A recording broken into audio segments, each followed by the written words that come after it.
Hello, everybody. I just wanted to get you started with your final action counts project. The thing that we're going to do is put together a few deliverables and share them with one another. I'm using this community toolbox just to demonstrate sort of how we've gone across and through the semester. I promised that I would have this up earlier in the week, but my voice has been less than stellar, so I'm trying to get it together now. So if you take a look, one of the things that we're trying to do here is take an action, things in which you can do to maybe change the world. And so if you follow the tabs on top, you'll see that the first is called or titled Learn a Skill. And so what's really interesting is if you go to the table of contents, you will see some really great information that talks about several different chapters and how you might use these to build your idea or develop your action a little further. What's really great is that these are the chapters. Titles are very demonstrative of what's in them. And then for each one is a toolkit. And so a couple of things that are really interesting is first and foremost, how do you know what needs to be improved? We took our initial steps back in the beginning of this semester, and we started to take a look at what happens in the world, what's going on in the world, what spoke to you, what you found important, and what you were passionate about. And so from that standpoint, we already sort of done chapters 1, 2, 3, 4, 5.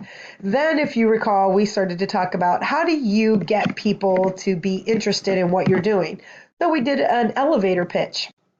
And so that's where we're sort of figuring out how are we going to get people to maybe participate.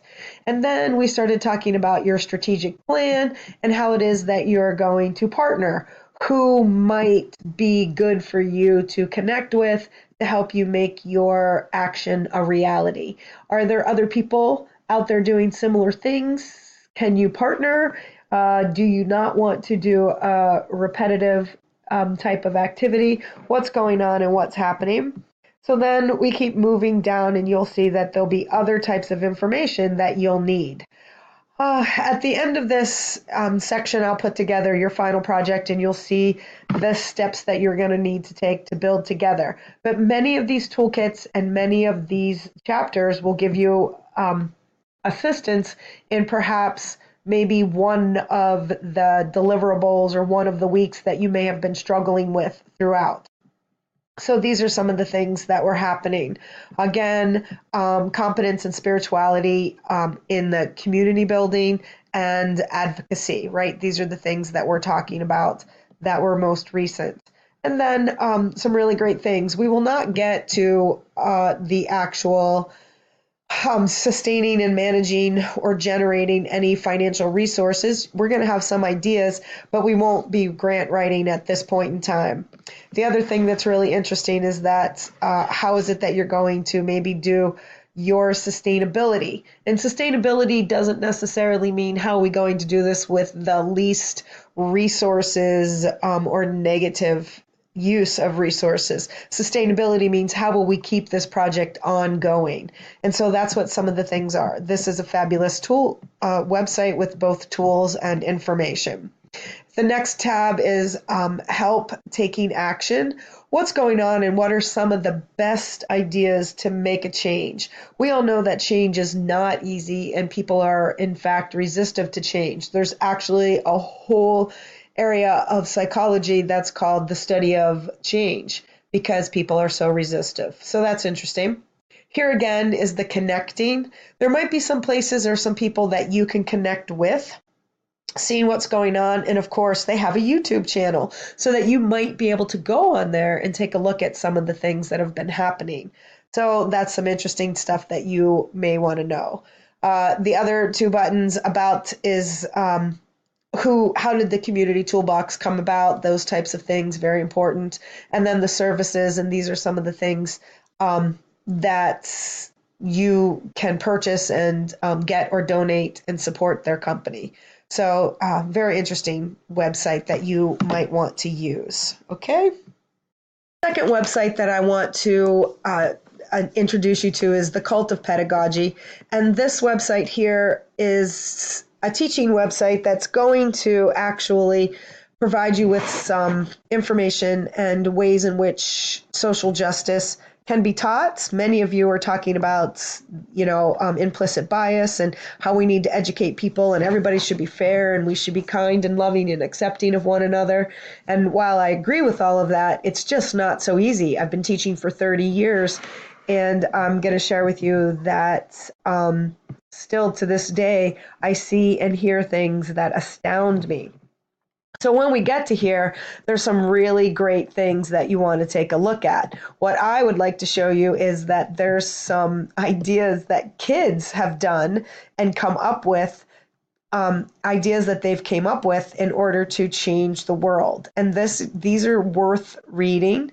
There's, of course, little video vignettes. So you want to take a look at some of these things and see what's gone on and how the students have made a difference with the fact that they just saw a need within their community and made a change. I'm hoping that this will inspire you.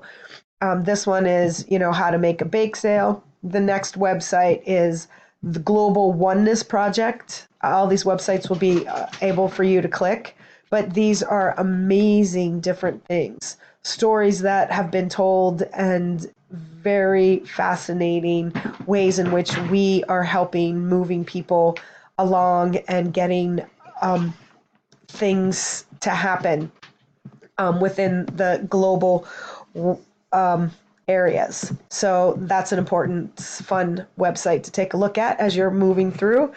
And then, of course, there's TED Ed. Everyone knows that TED Talks are my absolute favorite. And so I just want to show you that there's tons of different versions of TED out there. There's really interesting and relevant information. So one of the things at TED Ed was one of the trainings was this, turning ideas into action and advice in getting started. And so if you're still struggling and you're saying, oh my gosh, Sheila's crazy, I don't understand what any of this is about, Amanda Gorman has a great story, tells some really cool things. It's really interesting that this is coming up this weekend, right? It's November 17th. Students from all over the world will be talking about how we're going to get turning our ideas into action. So this might be something that we would be really fun to go to. But I'm sure it's too late at this point. So I'm hoping that you'll take a look at this and become inspired by this again. Okay, everybody. So these little arrows represent what your final project must include, and then what you're going to and how you're going to finally get to it. So the getting ready, the beginnings, the start of the class, again, we were identifying the issues. What are the issues? Then we're going to understand the issues. You guys did some research, you did some background, you did a bunch of different things. You understood the issues as they relate to us in a local community, us as a national challenge, and then we looked at global, some of your issues and some of your challenges. Then underneath that understanding the issues, you were always also trying to figure out who might be your coalition builders, et cetera, et cetera. So that comes underneath understanding the issues. Diagnosing the cause. What is the root cause? What happened? Why is this happening? And then plan and take action. This is where you have taken all of your information together and you're now developing that plan. Everything you've learned, the feedback you received about your elevator pitch, the feedback you received from me regarding some of your journal entries and your position papers, like, okay, let's try to think a little bit more broadly, but let's also give it some depth. We need to have some clear understanding of what is happening, who the victims are. Is your action plan going to be, as the term I just used, sustainable? Will there be any collateral damage or injuries to people you had not intended to be injured? And so those are the things. The action plan, I will provide you with literally samples of an action plan where you are required to, what is the action step? Who's going to be responsible for it? What's the timeline? Is there a cost? That type of thing. Again, you will then put together that whole process. You may use some sort of videotape typing, you can use this Screencast-O-Matic. You may use your cell phone.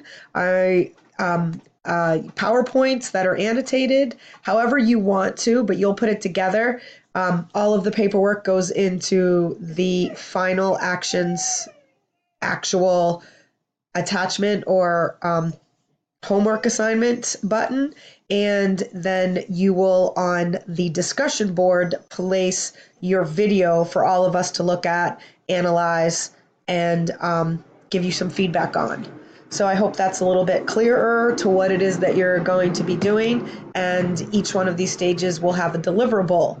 These are things that you've already done. I'm not anticipating that you create all new work, but you may need to tidy up or clean up some of the work that you've already turned in. Okay? Hope all's well. Take care.